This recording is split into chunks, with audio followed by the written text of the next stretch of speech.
What's going on, everyone? So the San Antonio Spurs had themselves quite the draft day yesterday, drafting Dylan Harper, the number 2 pick, which we all expected. We all kind of knew was going to happen. But the big question was the 14th pick. What were they going to do with the 14th pick? And they ended up drafting Carter Bryant, which I really wanted to see the Spurs land if they were to keep that 14th pick. But had my uncertainties on whether he would fall that far or not. I mean, you're talking about a sizable, versatile, legit two-way wing that could have the impact and potentially, be a starter right out the gate. We're going to dive into him pretty hefty, but I had my doubts that he would be there at 14. And apparently, according to Brian Wright and everybody, that they had their doubts that he would be there. And they even considered maybe trading up to go inquire him because that was the guy that they wanted since they were going to keep the pick. And lo and behold, Carter Bryant ends up falling, and what do you know? The San Antonio Spurs managed to draft him, and I'm really excited about it. I think that he is a guy that could be a real impact player.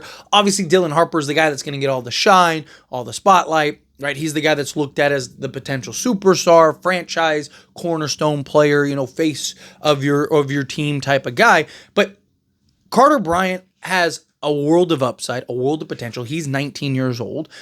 Not just that, but even if he's not a superstar, not everybody can be, right? Not everyone, you can't have 5 players that are all superstars, right? You need the role guys, you need players that fit and adjust, right? And that doesn't mean that Carter Bryant can't be an all-star or something like that, or like a fringe all-star. He's a guy that has the capabilities of being a legit two-way player. And he's a guy that, honestly, I might be as excited that the Spurs drafted as Dylan Harper, right? Dylan Harper, again, he's the sexy name, right? He's the big box office guy. But Carter Bryant's the guy that I really do think gives them that he could be that key foundation piece that really kind of puts the house together. You know what I mean? Like, he's a guy that solves a major flaw in the San Antonio Spurs rotation, which is wing depth. Right? I mean, they have more than enough guards. At some point, they might have to make a decision what they're going to do with De'Aaron Fox, Dylan Harper, Stephon Castle. But you know what they wouldn't have to make a decision on? Carter Bryant, because he's a guy that can play either forward spot. Talk about a guy that's 6'8", versatile, 3-and-D style guy, could be that OG type of player, right? If he can even be half of that, that'd be fantastic. If he could be one of the premier kind of 3-and-D guys in the league, not a superstar, not somebody that you're looking at and is like, man, this guy is, best player on your team, but a guy that you're like, every team in the league would love to have. Every team in the league would immediately be better with, and a guy that could just be so incredibly versatile, especially slotted alongside guys like Dylan Harper, Stephon Castle, and De'Aaron Fox, right? You need those floor spacers. You need those guys that can come in, knock down shots, hit shots, defend the best player on the other team, be switchable. Again, Carter Bryant's a guy that can easily defend 1 through 4, and on many occasions might even be able to defend some 5s,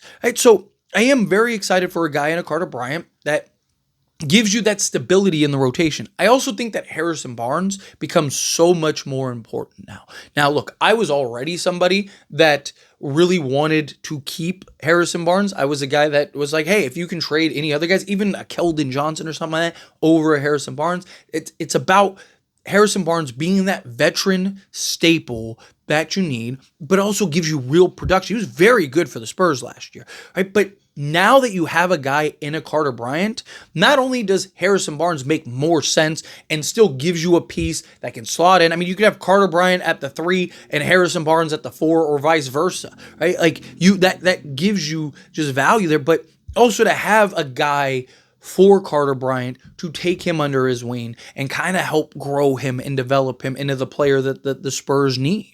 I mean, say what you want about Harrison Barnes, but the guy built a career on being that prototype 3-and-D guy, got paid very hefty for it, right? And has had a good long career, was an integral part to win an NBA championship for the Golden State Warriors, right? Was hitting big shots, not afraid of the moment. I mean, he's hit some big shots for the San Antonio Spurs. He's a guy that is clutch and not afraid of the moment. You need guys like that, right? You need those guys that can come in, kind of be a foundation piece, apply and add that veteran leadership, but also be a mentor to these young guys. Carter Bryant Harrison Barnes would be ideal in just training him and working with him and kind of helping him. Because again, Harrison Barnes is a guy that really fits that role. And You look at a guy like Carter Bryant, like again, you solve your wing depth, which was one of the biggest issues for the Spurs, right? Like the Spurs, you again, even if they keep all their guards in the rotation, now you have more than enough. And they still have Devin Vassell. Like, what are you going to do with Devin Vassell? Like, the last thing they needed was another guard or anything like that. So it was like, okay, are they going to take a center, right? Kind of get a guy that could slot in maybe at the 4 or slot in at the 5, move Wemby to the 4, have Victor Wembanyama, because Wemby wants to take 8 threes a game, so probably be better suited as a 4. I know people have concerns and questions about Wemby at the 4. Not really so concerned with those. Again, it's very different when you're playing alongside a Rudy Gobert, who essentially outside of 5 feet gives you nothing offensively and is just there to clog the paint. And very different than if you get a skilled big that can, kind of step, even if it's not a light out 3-point shooter, but just the ability to step out, kind of free up to where Wemby, when he does want to be more back to the basket or operate around the rim, is able and capable to do that. So, ideally, it was like, okay, well, do they go get a center or another big man, or do they address the wing position?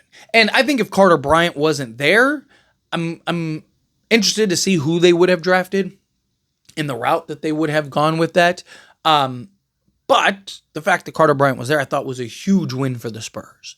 Huge win for the Spurs. Again, this is a guy that is very talented. He's got good size, good strength. He's 6'8". He's listed as he was 225, right? So he's not like, you look, some of these guys are like 6'8", and they're like, 205, something like that. No, this is a guy that's got some decent size. Obviously, he'll put some muscle and some strength and stuff like that as his career progresses.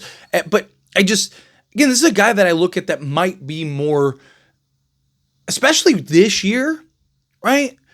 I wouldn't be surprised if he's more overall impactful. I think Dylan Harper will be, again, kind of the more like flashy fan, those moments. But just like, I think Carter Bryant has the potential to be the better staple, if that makes sense, right? Because again, one, he's filling a hole in a need, and he's going to just play that role and slide in, I think, seamlessly. And I think he's a guy that may end up even being a little more consistent, right? Because Dylan Harper, I do have questions about like how much opportunity does he get, right? Because you're playing with De'Aaron Fox and Stephon Castle. How many minutes does he get? All those things. Carter Bryant's the guy that you're probably playing pretty hefty because you can play him at the 3 and you can play him at the 4 because of his height, right? And you look at last season, he shot 37% with Arizona, from 3-point range on 2.8 attempts. Right? So he's a guy that showed that he could hit the 3 ball, looked at as one of kind of the better ready now 3-and-D guys, that effort, that energy, that hustle.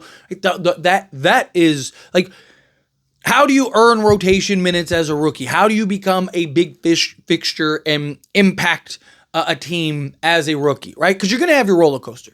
Even Dylan Harper is going to have his great moments. He's going to have moments where you're like, yep, this kid is every bit of the superstar we thought he was going to be. And he's going to have his moments where it's like, ooh, that was a rough game, right? It comes with it. Right? Carter Bryant, same thing. Carter Bryant's going to have games where he might hit 5, 6 threes, and you're like, boom, let's go. And then he might have a game where he's, 0 of 7. Again, that's how it works. I mean, NBA players, period, do that. Add in, a rookie who's inexperienced, adjusting to the pace and space of the league, right? Understanding defensive positioning to an NBA level. It's one thing to be a great defender in college. It's another thing to do that and have that translate to the NBA level. Being able to defend without fouling. All of those things are things that he's going to have to work on and develop. But he is a guy that can come in and have that impact immediately. But the best way, again, to be in the rotation, play on the basketball court, is hustle. Outwork people. There's a ball on the ground, you're getting it, right? You're winning that every time. You're chasing it. The ball, long rebound, boom. Guess who's getting it? Carter Bryant, right? That's how you're going to earn your rotation spot. That's how you're going to be a fixture on this team. That's how you're going to play a significant role, is by being that fixture, being that guy that, possession after possession after possession, he's going to impact the game in one way or another, right? Stephon Castle did an excellent job with that last year. Right, he had his moments, of course, where he goes and drops 25 or whatever, right? Like, but even when he wasn't, it was like, what else was he doing? He was playing defense, he was getting after it, rebounding, making plays. I mean, there were games where he was like, 2 of 11 from the floor, just had a bad offensive night, but it's like he grabbed 8 rebounds, dished out 5 assists, had 2 steals, had a block, right? And just impact the game. And you like, even his plus minus, you're looking at that and you're like, man, dude, this guy was our best plus minus guy. And it's like, because he was doing the dirty work on top of it. right? That's where, if Carter Bryant can do that and do the dirty work, the Spurs are going to be in great shape as far as that draft pick. But anyway, as always, this is a discussion. Pass the question to you. Let me know your thoughts and opinions down in the comments. That being said, if you like this video, hit that like button. Helps me out. So if you enjoy these types of videos, truly appreciate it. Not subscribe channel, hit that subscribe button. Turn on the bell notifications. Appreciate y'all. See you in the next one. Thank you.